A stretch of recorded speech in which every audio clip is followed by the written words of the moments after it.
Greetings, podcast listeners. In today's episode, I'll be speaking about Mussolini's appointment as Prime Minister in October 1922. Prior to his appointment as Prime Minister, there are three clear periods in Mussolini's career before his appointment as Prime Minister. The first period is socialism. In 1909, Mussolini moved to Austria-Hungary, where he became the editor of a socialist newspaper. However, he was deported back to Italy for violating laws that restricted press freedom. In 1910, Mussolini became the editor of another socialist newspaper, but was jailed for 6 months for inciting violence. While he was imprisoned, he began writing his autobiography. He became the editor of yet another newspaper, Avanti, in 1912. In 1914, Mussolini became the leader of the City Council of Milan. The second period of his career is the establishment of fascism. Mussolini began Il Popolo d'Italia on 15th of November 1914. It was a pro-war newspaper during World War I that became the foundation for the fascist movement until it ceased publication on the 24th of July 1943. On the 11th of December 1914, Mussolini formed the Fasces of Revolutionary Action after being expelled by the Socialist Party of Italy. On the 23rd of March 1919, he renamed it to form the Italian Fasces of Combat. Their support increased, sparked by resentment of the Treaty of Saint-Germain. Their policies were especially attractive to war veterans. By the end of 1919, Mussolini entered the general election as the fascist candidate, but lost following a socialist landslide victory. The third period of Mussolini's career is the rise to political power. By 1921, he was elected into Italian parliament as one of the 35 fascists, but briefly resigned as fascist leader and was forced to end the Pacification Act with the socialists. In November 1921, he transformed the fascists into the Partito Nazionale Fascista and was able to hold much more control with an extremist right-wing party. They also dropped their policy of anti-clericalism, thus increasing the support of the Church and Catholics. On the 16th of October 1921, the fascist leaders began to plan a revolt, which is to become known as the March on Rome. At the Fascist Congress in Naples on the 24th of October, Mussolini brazenly declared that the fascists would either be appointed or seize power themselves.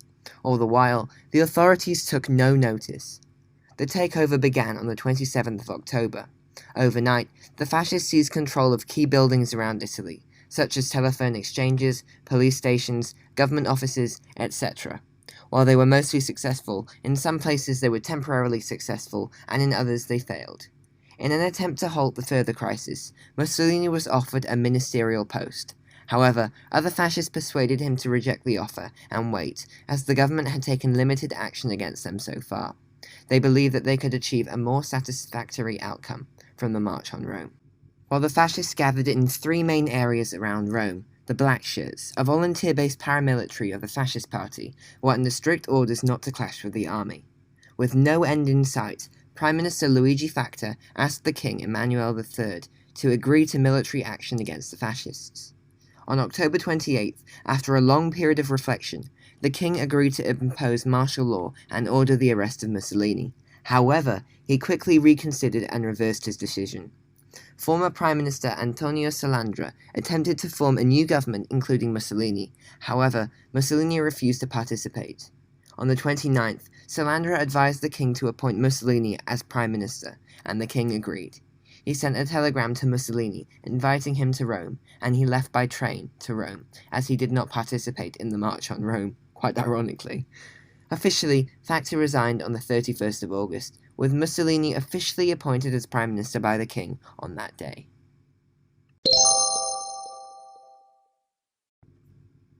There are many factors which led to Mussolini becoming Prime Minister in 1922.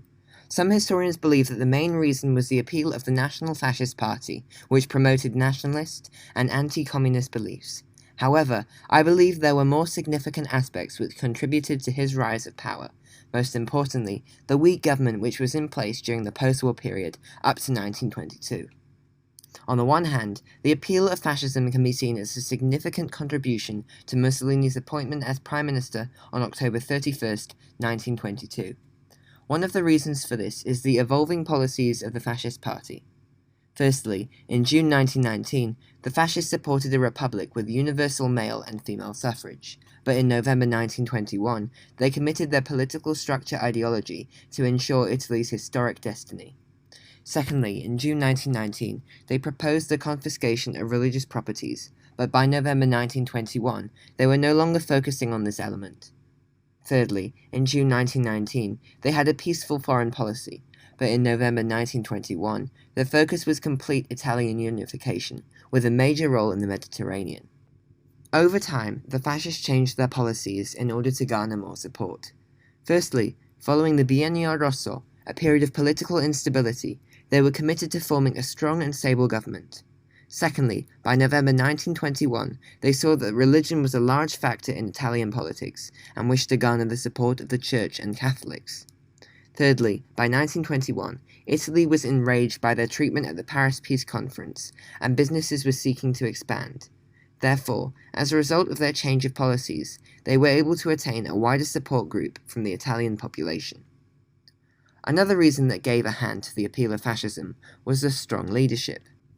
Firstly, Mussolini was able to gain a support group during his time as a journalist at Avanti, as well as in Il Popolo d'Italia, the people of Italy, which was founded by Mussolini himself. Secondly, Mussolini was a very charismatic and gifted public speaker. As a result, he was able to attract a lot of followers for the fascist party. Thirdly, Mussolini's physique was said to make him stand out, as he was strong and bold. This enabled him to be more recognizable to the public.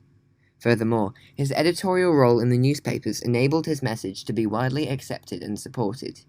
As a result of these personal strengths, Mussolini was successful in becoming prime minister after his appointment by the king in 1922. The fascists formed an ideology that Mussolini was the best person in the state and attracted a wealth of support. Conversely, the weak government was a fundamental root cause contributing to Mussolini's appointment as prime minister at the end of October 1922. One of the main weaknesses of Italy's government from 1919 to 1922 was the unstable leadership. In the 4-year period of 1919 to 1922, there were 5 prime ministers: Orlando, Nitti, Giolitti, Bonomi, and Facta. These prime ministers came from various political parties and failed to solidify their leadership positions by maintaining control over the government. Thereby, the frequent change of prime ministers resulted in a fragile government, incapable of managing the country. Each prime minister failed to unite the elected political parties, which was the only way that Italy would be able to effectively solve the post-war problems. As a result of this, the position and power of the government was tarnished. The Italian population began to look to extremist parties, away from the centrist political ideology of Transformismo, which rejected the transition to far left or right. Another factor which weakened the liberal Italian government was its failure to tackle post-war problems. In 1919, the Treaty of Saint-Germain was seen as a blunder, and their victory in World War I, a mutilated victory, as Prime Minister Orlando was unable to obtain the territories that Italy demanded following the First World War. Meanwhile, the population of Italy itself was divided in half. The north was more affluent and developed as it was industrialized and connected to other countries by land and rail links, while the south, on the whole, remained agricultural. This resulted in differing political ideologies, with the bourgeoisie, upper class, and businessmen fearing the rise of communism, while the working class began to look for solutions to their problems, seeing communism as a promising option. The Biennio Rosso, 2 years political instability from 1920 to 1921, highlighted the government's failure to unify the country and solve Italy's post-war problems. As a result, the perception of the Trasformismo government was tarnished to a greater extent, all the while allowing extremist and fascist parties to gain support as they were perceived as more powerful and as good solutions. Therefore, to conclude, I do not agree that the appeal of fascism was the main reason for Mussolini becoming prime minister in 1922. Although the policies of fascism did come across as appealing to certain groups of people, such as the bourgeoisie, upper class, and businessmen especially, I do not believe that fascism would have been as popular with the Italian people if the Trasformismo government had not been so weak.